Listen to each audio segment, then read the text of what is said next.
É uma alegria tê-los aqui em mais um programa Saúde e Você. Eu sou a doutora Laura de Fini Leite, professora de Fisiologia Humana na Universidade Federal de Santa Catarina, em Florianópolis. E hoje temos aqui conosco o Dr. César Vasconcelos de Souza, médico psiquiatra e psicoterapeuta, que tem um ministério médico muito bonito, que vai nos falar hoje sobre um assunto extremamente interessante, os hábitos de pensamento. Né, doutor César? Eu, primeiro de tudo, quero agradecer mais uma vez a oportunidade de estar aqui na 3ABN. É um prazer para nós tê-lo aqui. É muita alegria estar aqui e poder ser usado por Deus para compartilhar algumas ideias com o público, né, que estará nos assistindo. Obrigado. A satisfação é nossa, doutor César. Para começarmos, doutor César, eu gostaria de ler uma passagem muito bonita do livro Mente, Caráter e Personalidade, de Ellen White, na página 655, que diz assim: como um homem imagina na sua alma, assim é. Provérbios 23, 7. Muitos pensamentos fazem a história não escrita de um só dia, e esses pensamentos têm muito que ver com a formação do caráter. Nossos pensamentos devem ser estritamente guardados, pois um pensamento impuro causa uma profunda impressão na alma. Um mau pensamento deixa uma impressão má no espírito. Se os pensamentos são puros e santos, o homem se torna melhor por havê-los nutrido. Por eles é avivado o pulso espiritual, aumentando a capacidade de fazer o bem. E como uma gota de chuva prepara o caminho para outra no umedecer a terra, assim um bom pensamento prepara para outro o caminho. Doutor César, nós somos aquilo que pensamos que somos? O texto que a senhora acabou de ler realmente mostra isso, quer dizer, o que a gente, em parte é verdade, nós somos aquilo que pensamos que somos. Sim. Ou seja, a qualidade dos meus pensamentos fazem aquilo que eu sou e aquilo, ou a maneira pela qual eu me comporto. Então, por isso que é fundamental a gente entender isso e aprender que é possível a gente ter pensamentos melhores ou mais saudáveis, para fazer com que a gente se torne uma pessoa melhor e mais saudável. Quer dizer que se eu acho que eu não tenho valor, eu vou agir como se eu não tivesse valor mesmo. As minhas atitudes vão ser coerentes com o que eu penso de mim mesma. Com o que a pessoa pensa. Se a pessoa insiste pensando de que ela realmente não é alguém digna, que não é alguém de valor, isso acontece muito, por exemplo, no desenvolvimento psicológico de uma criança, no ambiente familiar infantil, os primeiros anos da infância de uma criança, no lar, com seus cuidadores, que podem ser os pais, os avós, enfim. Aquilo que é dito para a criança que ela entra forte na cabeça dela e ela passa a acreditar que ela é aquilo que dizem que ela é, mesmo que não seja verdade. Né? Então, se uma criança eventualmente, vamos dizer, entorna o copo de água na mesa e molha a toalha e recebe uma bronca exagerada, você é uma distraída, você não tem jeito, você é uma desastrada, isso se repete muitas vezes, não porque a criança é realmente desastrada, mas porque essa mãe ou esse pai ou essa pessoa que cuida é uma pessoa nervosa, irritadiça. Então a criança começa a nutrir os pensamentos de que ela é errada. E ela então vai desenvolver essa forma doentia de pensar sobre ela mesma e vai trazer complicações na sua vida, né? Então devemos cuidar muito o que falamos aos nossos filhos, né? Com certeza, E será que nós podemos escolher os pensamentos ou eles são compulsivos e não podemos controlá-los? Essa pergunta é interessante, temos que fazer uma diferença aqui. Bom, a resposta geral para essa questão é: nós podemos escolher pensar de maneira saudável. Ou seja, muitas pessoas têm pensamentos que a gente chama, existe um transtorno psiquiátrico chamado TOC, transtorno obsessivo compulsivo, né? Ou doença obsessiva compulsiva. Então, é um tipo de patologia em que a pessoa tem uns pensamentos que ela não quer ter, mas vem à cabeça. Né? Então, isso é um transtorno emocional que tem um tratamento, precisa procurar uma ajuda profissional para tentar resolver isso, se na relação sozinha não está conseguindo, está muito difícil. Então, alguns pensamentos obsessivos, eles levam tempo para poder serem eliminados da cabeça e a pessoa vai precisar aprender umas técnicas de de modificação de pensamento, de questionar as crenças centrais, de mudar os pensamentos automáticos, e pode aprender e modificar. Mas isso aí é uma patologia, e 3% da população mundial tem essa patologia, e os 97% não tem. Então, esse tipo de transtorno obsessivo compulsivo que é pensamento, que tem um quadro no qual pensamentos obsessivos estão presentes, né? Agora, então, mas se eu tenho outros pensamentos disfuncionais, pensamentos ruins, invejosos, arrogantes, pedantes, ou impacientes, ou críticos, né? Ou pornográficos, seja o que for. Então, eu posso escolher, eu posso começar a dizer para mim mesmo, eu não quero mais pensar isso. Quer dizer, o pensamento vem e eu substituo ele por um outro tipo de pensamento? Eu substituo. Coloco, digamos, um componente que distrai a mente para outro Exatamente. lugar. E aí é onde entra, no mundo cristão e na filosofia cristã, recursos assim, de valor inestimável, né? Que a palavra de Deus ensina isso, de que nós temos que nutrir os pensamentos de Jesus, os pensamentos bíblicos, que ali são os pensamentos saudáveis que a gente encontra na palavra de Deus, que vão nos ajudar, né? Para mudar os pensamentos que são ruins. Exato. Então, a Bíblia, ela fala, não é? De aprendermos a lidar com nossos pensamentos, não? Ela fala, e eu gostaria de citar, tem muitas passagens, mas eu selecionei para nossa conversa, 3 passagens que eu queria realmente aqui enfatizar. A primeira a gente encontra em Colossenses, no capítulo 3, Colossenses capítulo 3, o verso 2. Olha que interessante que Paulo está dizendo aqui. Pensai nas coisas que são de cima e não nas que são da terra. Então essa é uma fonte de receber na minha mente pensamentos positivos. Claro. A outra passagem se encontra em Filipenses, capítulo 4, e o verso 8, que diz assim, quanto ao mais, irmãos, tudo que é verdadeiro, tudo que é honesto, tudo que é justo, tudo que é puro, tudo que é amável, tudo que é de boa fama, se há alguma virtude e se há algum louvor, nisso pensai. Então, a gente vê que a Bíblia tem a receita do como pensar, do que pensar. Um outro texto aqui, Efésios capítulo 2, o verso 3, diz assim, entre os quais todos nós também, antes da conversão, né, andávamos nos desejos da nossa carne, fazendo a vontade da carne e dos pensamentos. E éramos, por natureza, filhos da ira, como os outros também. Então, olha como que há uma mudança da forma de pensar na medida que você se entrega para Deus e Deus vai atuando, porque nós permitimos que Ele atue. Eu queria citar mais uma passagem aqui, que está no livro de Isaías, Isaías capítulo 55, o verso 7. Deus dá um conselho aqui, deixe o ímpio o seu caminho e o homem maligno os seus pensamentos. E se converta ao Senhor, que se compadecerá dele. Torne para o nosso Deus, porque grandioso é em perdoar. Então, são pequenos exemplos que a Bíblia dá, e poderosos exemplos, né? De como que nossos pensamentos podem ser modificados pela graça de Deus, pela palavra de Deus, pela contemplação da palavra de Deus, pela memorização da palavra de Deus. Então, um exemplo bem concreto que a gente poderia dar, né, para os nossos amigos. No momento que vem um pensamento negativo, ou um pensamento que me causa mal, né, de alguma forma, eu substituo. Pode até ser por um hino, não é? Por um verso que eu memorizei, por um salmo bíblico. Nós podemos escolher fazer isso. Essa escolha é nossa, né? E pronto. Bom, então isso nos mostra que nós temos que educar os nossos pensamentos, né? Quer dizer, não ocorre naturalmente?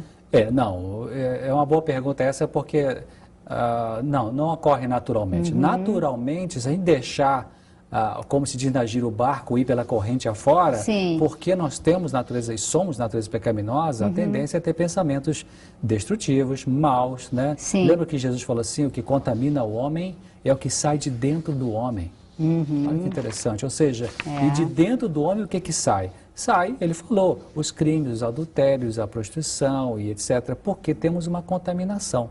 Começa a sair uma coisa boa, começa a sair uma forma de pensar sadia quando eu estou sob a influência do Espírito de Deus. E eu estou sob a influência do Espírito de Deus quando eu me entrego para Ele e peço a Ele e começo a educar o pensamento. É interessante isso de que educar pensamento não é para uma faculdade para você aprender a pensar, né, uma universidade. É no dia a dia, é comigo mesmo, um dia de cada vez, um minuto de cada vez. Então, os pensamentos, eles não se ajustam naturalmente. Nós temos que lutar com eles, temos que fazer força para parar com eles, temos que decidir não mais querer aquela forma de pensar e, portanto, escolher conscientemente pensar de uma outra forma. Né? Não vem naturalmente, não. Eu tenho que trabalhar por isso aí. Começa até no nosso meio familiar, né? Com os nossos filhos, com o nosso cônjuge, no nosso dia a dia, né? Exatamente.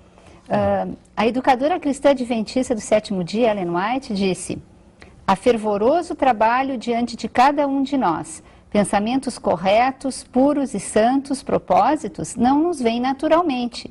Temos de lutar por eles, né? Isso é muito interessante, porque confirma o seu comentário.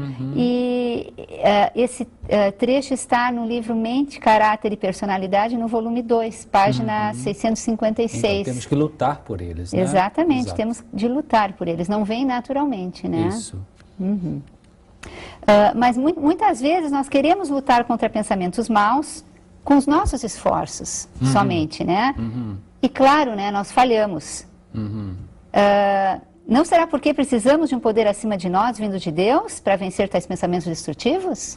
Com certeza. Isso é indubitável, né? Quer dizer, eu sou psiquiatra, trabalho muito com psicoterapia, um aconselhamento e tem um momento em que as palavras que nós podemos usar com os pacientes no processo de terapia psicológica, elas têm um efeito de ajuda, tem um efeito que a gente chama de efeito terapêutico, né? Tem palavras de advertência, palavras de ajudar a pessoa a refletir, palavras que ajudam a formar um insight, mas tem um momento, tem situações internas do ser humano que nenhum ser humano tem poder de mudar, nenhum médico pode mudar, nenhum psiquiatra pode mudar a mente de uma pessoa.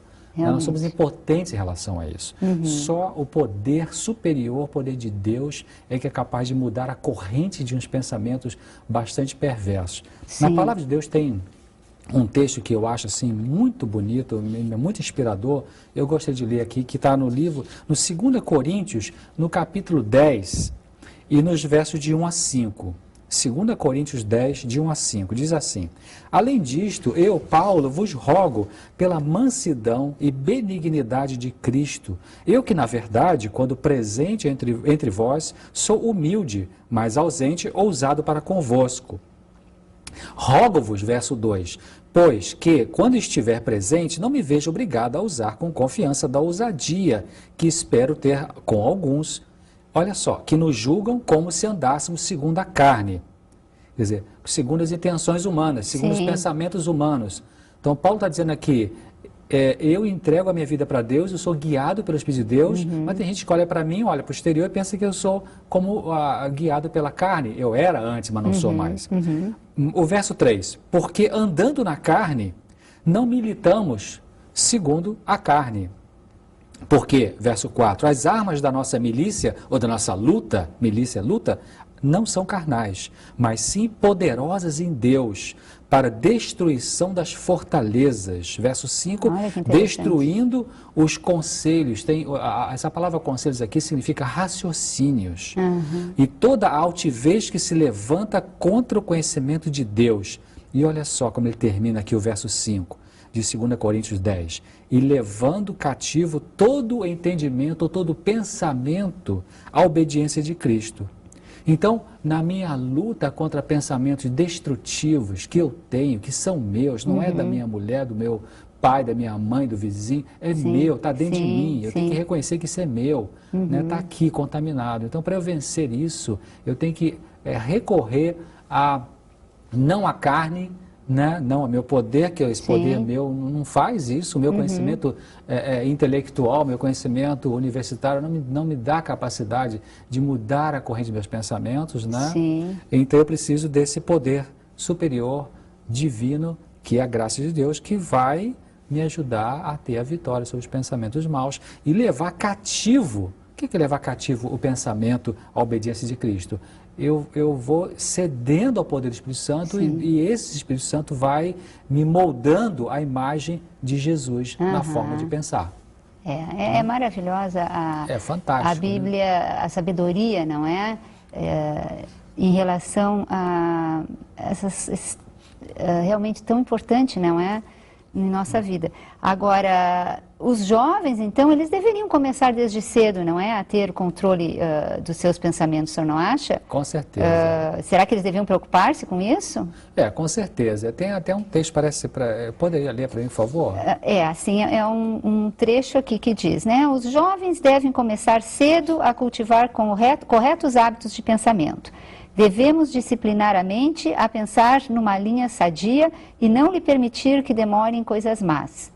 O salmista exclama: sejam agradáveis as palavras da minha boca e a meditação do meu coração perante a tua face, Senhor, rocha minha e libertador meu. Salmos, capítulo 19, versos 14, é do livro Mente, Caráter e Personalidade, de Ellen White, volume 2, página 657, né? Eu acho interessante que nesse texto ela diz aí, não demorar em coisas más. Quer dizer, é bem balanceado, é bem equilibrado, porque esse texto ajuda aquelas pessoas que, mesmo que não queiram, elas têm pensamentos ruins que vêm à cabeça espontaneamente. Então, o que está dizendo o conselho de Deus? Não demorar, né? Não demorar. Quando vier o pensamento ruim... Substitua. Não se culpe, né? Não fique se martirizando por isso. O que você vai fazer é evitar continuar pensando nisso que veio na cabeça mesmo, que você não queria. Ou seja, nós podemos não ser capazes de não ter alguns pensamentos ruins. Eu às vezes me defronto com pensamentos surge dentro de mim, em qualquer lugar, dentro da igreja, na rua, no consultório. Todos nós. Eu olho para a pessoa e brota dentro de mim um pensamento crítico, vamos dizer assim. Sobre algum aspecto dela. Exato. Eu penso, meu Deus, eu não quero mais isso, mas olha o que veio aqui dentro de mim. Né? Nossa natureza carnal, né? É isso. Se manifestando. Então eu me submeto a Deus. Eu digo para mim mesmo, eu não vou permitir ficar com essa coisa na minha cabeça agora aqui. Eu não vou me concentrar nisso, eu não vou dar margem para que isso amplie na minha mente. Né? E aí eu procuro falar com Jesus nessa hora, Jesus me ajude, né? E corta o pensamento. Né?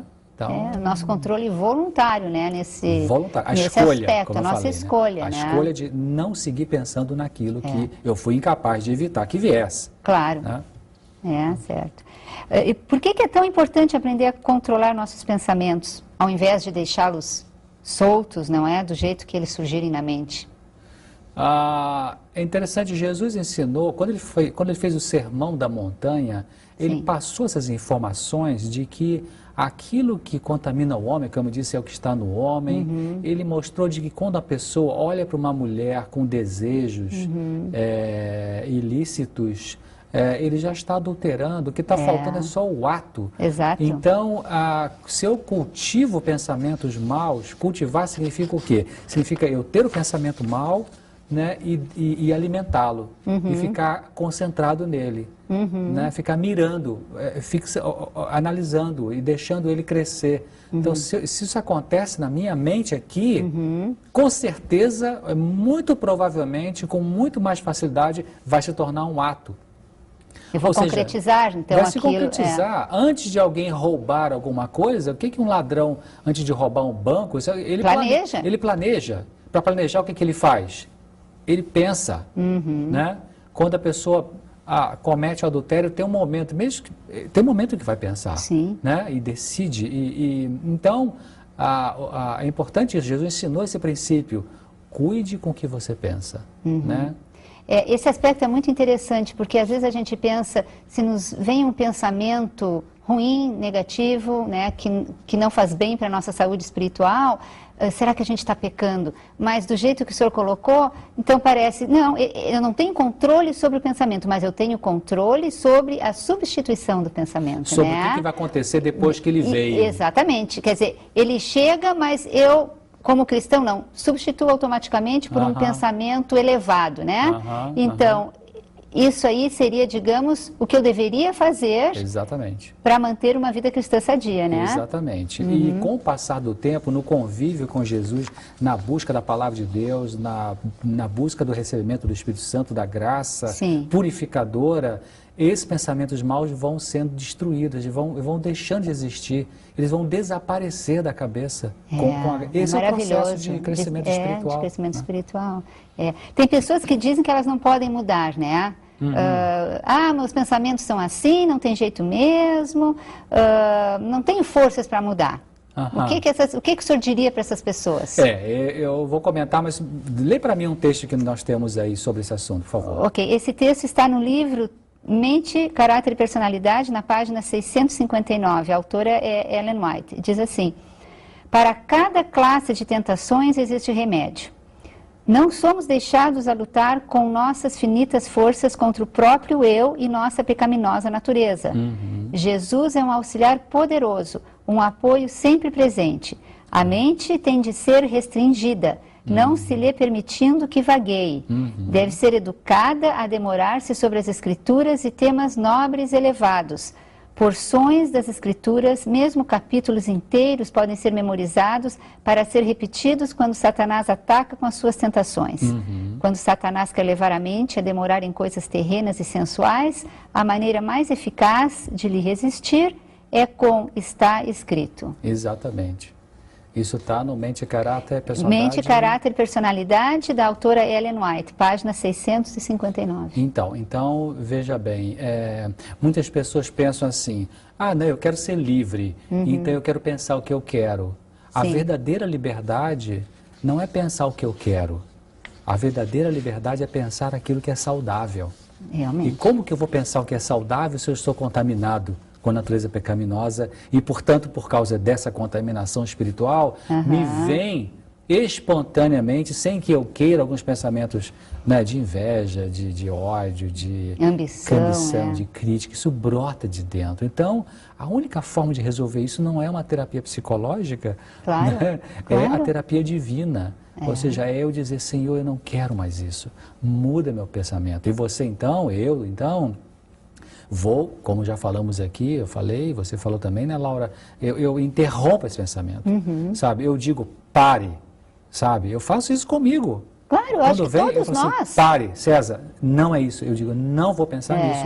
E eu corto, sabe? Corto mesmo, né? Eu digo para mim, pare de pensar nisso, sabe? Uma autoconversa, assim. E é muito interessante isso, porque às vezes as pessoas se sentem culpadas porque vem o pensamento, mas isso acontece com todos nós. Então, nós não precisamos nos sentir culpados pelo pensamento que vem. Nós devemos reprimi-los, como diz a autora aqui, né?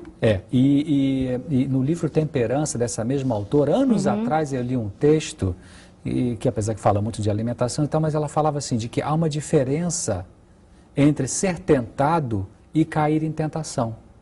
Ou seja, quando vem um pensamento mal, destrutivo, isso não é o pecado. Isso é fruto da contaminação espiritual que nós somos sujeitos por herança genética de Adão e Eva. Agora, o que eu vou fazer no próximo segundo que o pensamento veio? Eu alimento para então de praticar ou eu corto e me submeto a Jesus? Aí é que é a diferença de ser tentado e cair em tentação. É muito interessante isso e serve muito de ajuda a nós cristãos, né? Bom, o senhor acharia, assim, qual é a sua opinião, né? Os pensamentos, eles poderiam acabar produzindo determinado tipo de caráter em uma pessoa? Com certeza, porque, veja bem, é uma sequência. O que eu penso produz o que eu sinto, os sentimentos. O conjunto de sentimentos me levam a agir. E toda vez que eu ajo repetidamente na mesma coisa, isso se torna um hábito.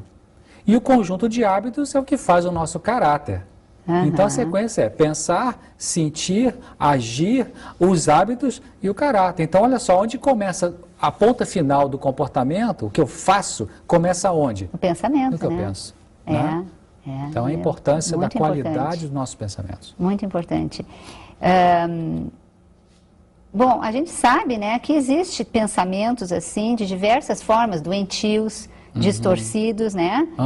O senhor pode comentar alguma coisa a esse respeito? Existem várias formas distorcidas, como a pessoa que ela super generaliza, ela diz que tudo de ruim acontece comigo, né? Eu sabia que não ia dar certo, né? Então isso é uma forma negativa de pensar e a pessoa precisa cortar isso, né? Realmente parar, às vezes até com essa autopiedade, né? Ninguém me entende, né? E a pessoa tem o hábito de pensar dessa forma, né? Ou então tudo de mal só acontece comigo, é uma magnificação, né? Então a psicologia tem uns termos para isso, como raciocínio dicotômico, magnificação, mas isso não importa assim para o público agora.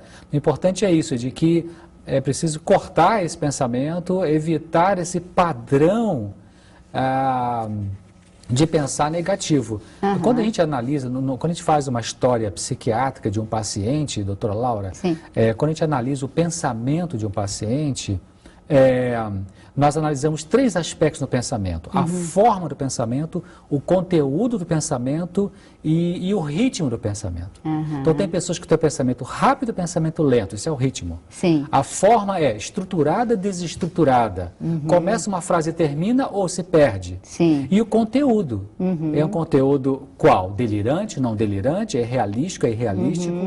Então o que a Bíblia nos pede, nos ensina, nos sugere, nos encoraja submeta os seus pensamentos maus a Deus, ele muda o ritmo para um ritmo normal, o conteúdo para um conteúdo santo e a forma para uma forma estruturada, saudável, útil para a humanidade. É maravilhoso, né? Esse poder que vem de Deus, realmente para controlar os padrões dos nossos pensamentos. Bom, para finalizar, será que a gente expressa, será que o que a gente expressa pelos pensamentos influi em nós mesmos? O que o senhor acha? Finalizando toda essa nossa conversa, né? Influi sim, então é importante eu lembrar disso. Aquilo que eu penso que eu sou, isso eu sou. Mas eu não sou, na verdade, aquilo que eu penso, ou seja, o que Deus pensa de mim é o mais importante. Então o que ele pensa de mim? Que ele me ama, eu sou importante para ele, então eu tenho que me concentrar nisso, né? E não fechar meu pensamento no negativo. Então, com certeza. Dr. César, realmente foi um prazer muito grande tê-lo aqui. Tenho certeza que os nossos queridos amigos foram muito beneficiados com o que foi dito aqui e realmente não vamos nos esquecer desse poder maravilhoso que Deus nos dá.